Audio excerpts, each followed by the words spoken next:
একদিকে সেই হাজার বছরের পুরনো আধ্যাত্মিক জিজ্ঞাসা আর অন্যদিকে ২১ শতাব্দীর অত্যাধুনিক প্রযুক্তি। কি হয় যখন এই দুটো মিলেমিশে একাকার হয়ে যায়? চলুন আজকের এই আলোচনায় আমরা ঠিক এই অবাক করা সংযোগের গভীরে যাব। আচ্ছা, মৃত্যুর পর আত্মা ঠিক কোথায় যায়? এটা কিন্তু এমন একটা প্রশ্ন যেটা শুধু আজ নয়, যুগ যুগ ধরে মানুষকে ভাবিয়ে তুলেছে, তাই না? বিশ্বাস বলুন বা দর্শন, সবখানেই এই প্রশ্নটা ঘুরে ফিরে এসেছে। আর ঠিক এখানেই, এই চিরন্তন প্রশ্নের উত্তর খোঁজার বেলাতেই আমাদের আজকের আলোচনাটা একটা দারুণ মোড় নিচ্ছে। আমরা দেখব কিভাবে আজকের দিনের টেকনোলজি আমাদের এই উত্তরের কাছাকাছি যেতে বা অন্তত সেটাকে কল্পনা করতে সাহায্য করছে। তো চলুন এক নজরে দেখে নিই আজ আমরা কি কি বিষয় নিয়ে কথা বলবো। প্রথমে আমরা দেখব আত্মার পরবর্তী যাত্রা, তারপর কথা বলবো একটা নতুন ডিজিটাল ক্যানভাস নিয়ে, এরপর জান্নাত বা প্যারাডাইসের জন্য কিভাবে প্রম্পট তৈরি হচ্ছে, আর বিশ্বাস বা গুণাবলীকে কিভাবে ছবিতে ফুটিয়ে তোলা হচ্ছে সেটাও দেখব। আর সবশেষে আমরা পবিত্র শিল্পের ভবিষ্যৎ নিয়েও একটু আলোচনা করব। চলুন তাহলে শুরু করা যাক আমাদের প্রথম পর্ব দিয়ে, আত্মার পরবর্তী যাত্রা। এই অংশে আমরা বিশেষ করে ইসলামিক বিশ্বাসে মৃত্যু পরবর্তী জীবনটা ঠিক কেমন সেই ধারণাগুলো একটু বোঝার চেষ্টা করব। এই আলোচনার ভিত্তি কিন্তু পবিত্র গ্রন্থ। যেমন দেখুন, এই আয়াতে বলা হচ্ছে পুনর্জন্ম বা পুনরুত্থানের কথা আর বিচার দিবসের কথা। মূল বিশ্বাসটাই হল মানুষের প্রত্যেকটা কাজ, তা সে ভালো হোক বা মন্দ, সবকিছুই খুব যত্ন করে রেকর্ড করে রাখা হচ্ছে। এখানে একটা খুব গুরুত্বপূর্ণ কনসেপ্ট আছে, আর সেটা হলো বারজাখ। এটা কি? এটা হলো সোজা কথায় মৃত্যু আর শেষ বিচার দিনের মাঝখানের একটা জগৎ। এই সময়টাতে আত্মা থাকে আর নিজের কাজ অনুযায়ী তার ফাইনাল পুরস্কার বা শাস্তির একটা ঝলক পেতে শুরু করে। আর এই বারজাখের অভিজ্ঞতা কিন্তু সবার জন্য একরকম হয় না, বরং বলা যায় একেবারে দুই মেরুর মতো আলাদা। যেমন দেখুন, একজন পুণ্যবান আত্মার জন্য কবরটা হয়ে যায় অনেক বড় আর আলোয় ভরা। তাকে দিনে দুবার জান্নাতে তার ভবিষ্যতের জায়গাটা দেখানো হয়। আর অন্যদিকে একজন পাপী আত্মার জন্য তার জীবনটা যন্ত্রণায় ঘিরে থাকে। তবে হ্যাঁ, শহীদদের জন্য কিন্তু একেবারে অন্যরকম বিশেষ একটা ব্যবস্থার কথা বলা হয়েছে। ইসলামিক বর্ণনা অনুযায়ী তাদের আত্মাকে সবুজ পাখির রূপ দেয়া হয়, আর তারা জান্নাতে নদীতে স্বাধীনভাবে মুক্তভাবে উড়ে বেড়ায়। ভাবুন তো একবার, কি সুন্দর একটা কল্পনা। আচ্ছা, এই যে এত সব আধ্যাত্মিক ধারণা, এগুলো তো আমরা এতদিন কল্পনাতেই দেখে এসেছি, তাই না? এবার চলুন আমাদের আলোচনার দ্বিতীয় পর্বে যাই, এক নতুন ডিজিটাল ক্যানভাস। আমরা এখন দেখব কিভাবে এই ধারণাগুলোকে টেকনোলজির সাহায্যে একেবারে চোখের সামনে নিয়ে আসা হচ্ছে।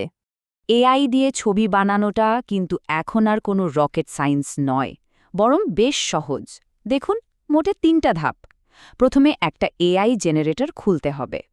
এরপর আপনি হয় একটা ছবি আপলোড করতে পারেন, অথবা নিজের মনের কথাগুলো টেক্সট বা প্রম্পট হিসেবে লিখে দিতে পারেন।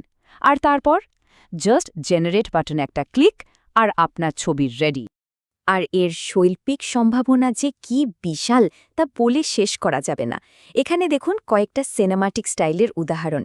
একদিকে যেমন আছে গোল্ডেন আওয়ারের সেই নরম উষ্ণ আলো, তেমনি আবার অন্যদিকে আছে সাইবার পাঙ্কের ঝকঝকে নিয়ন দুনিয়া। আপনি যা চাইবেন প্রায় সব কিছুই বানানো সম্ভব। তবে সবচেয়ে ইন্টারেস্টিং ব্যাপারটা কি জানেন? এই টেকনোলজি দিয়ে কিন্তু একেবারে নির্দিষ্ট আধ্যাত্মিক বা ঐশ্বরিক একটা আবহ তৈরি করা যায়। ধরুন, আপনি চাইলেন ছবিতে একটা নিয়ন ওরা থাকবে বা একটা গোল্ডেন হালো। এই ধরনের ইফেক্ট দিয়ে কিন্তু ছবিতে সহজেই একটা পবিত্র ভাব নিয়ে আসা যায়। এবার আমরা আসছি আমাদের তৃতীয় পর্বে, জান্নাতের জন্য প্রম্পট। এখানেই কিন্তু আসল মজাটা। আমরা দেখব কিভাবে ধর্মগ্রন্থের পবিত্র বর্ণনাগুলো সরাসরি এআই এর কমান্ড বা নির্দেশে পরিণত হচ্ছে। ধর্মতত্ত্ব আর প্রযুক্তি একেবারে হাতে হাত রেখে চলছে। ইসলামিক ট্র্যাডিশনে জান্নাত বা প্যারাডাইসের বর্ণনাটা কি অসাধারণ, তাই না? একটা সুন্দর বাগান, যার মধ্যে দিয়ে বয়ে চলেছে নদী, গাছে গাছে অকল্পনীয় সব ফল, আর চারিদিকে শুধু গভীর শান্তি। কিন্তু প্রশ্ন হলো, এই যে বর্ণনা, এটাকে একটা ছবিতে ফুটিয়ে তোলা যায় কিভাবে? এর উত্তরটাই হল এআই প্রম্পট। এই যে দেখুন স্ক্রিনে, এটা একটা আসল প্রম্পটের উদাহরণ। এখানে কি করা হয়েছে? ওই যে বিমূর্ত ধারণাগুলো, যেমন শান্তি বা সৌন্দর্য, সেগুলোকে মেশিনের বোঝার মতো করে একেবারে নির্দিষ্ট বর্ণনামূলক ভাষায় অনুবাদ করে দেওয়া হয়েছে। আর এই বর্ণনায় কিন্তু আস্ত একটা ছবি তৈরি করে ফেলে। এই টেবিলটা দেখলে বিষয়টা আরও পরিষ্কার হয়ে যাবে। দেখুন কিভাবে প্রম্পটটা কাজ করে। যেমন ঐশ্বরিকতা বা মহিমার ভাবটা আনার জন্য কিওয়ার্ড দেওয়া হয়েছে বিশাল সোনালী মসজিদ, উজ্জ্বল গম্বুজ। আবার ধরুন প্রশান্তি বোঝানোর জন্য বলা হয়েছে সাদা পোশাক পরা শান্তিতে হাঁটা মানুষের কথা। মানে প্রত্যেকটা শব্দ খুব ভেবেচিন্তে ব্যবহার করা হয়েছে একটা নির্দিষ্ট ফিল বা অনুভূতি তৈরি করার জন্য। চলুন এবার আমাদের চতুর্থ পর্বে যাওয়া যাক। পর্বের নাম বিশ্বাস ও গুণাবলীর চিত্রায়ন। কারণ এই টেকনোলজিটা যে শুধু জায়গা বা দৃশ্য তৈরি করতে পারে তা কিন্তু নয়, এটা দিয়ে মানুষের ভেতরের গুণ মানে অ্যাবস্ট্র্যাক্ট আইডিয়াগুলোকেও ছবিতে ফুটিয়ে তোলা সম্ভব। ইসলামের খুব গুরুত্বপূর্ণ একটা গুণ হল সবর বা ধৈর্য। কিন্তু সবর মানে কিন্তু শুধু চুপচাপ কষ্ট সহ্য করা নয়, এর আরও গভীর মানে আছে। এর তিনটা দিক আছে। প্রথমত, সৃষ্টিকর্তার আদেশে অবিচল থাকা। দ্বিতীয়ত, নিজেকে পাপ কাজ থেকে দূরে রাখা। আর তৃতীয়ত, জীবনে যখন কোনো কঠিন পরীক্ষা আসে তখন কোনো অভিযোগ না করে সেটাকে মোকাবেলা করা। আর এই সবার জিনিসটা যে আসলে কতটা শক্তিশালী সেটা খুব সুন্দরভাবে ফুটে উঠেছে একটা অনুপ্রেরণামূলক গল্পে।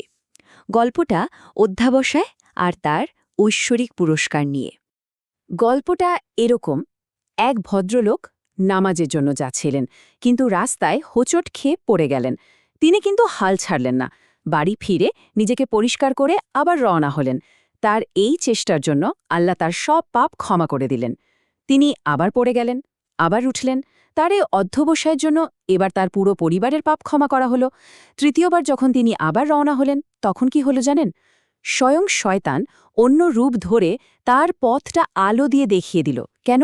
কারণ শয়তান ভয় পেয়ে গিয়েছিল যে এই লোকের ধৈর্যের কারণে না আবার তার পুরো গ্রামের মানুষের পাপ ক্ষমা হয়ে যায়।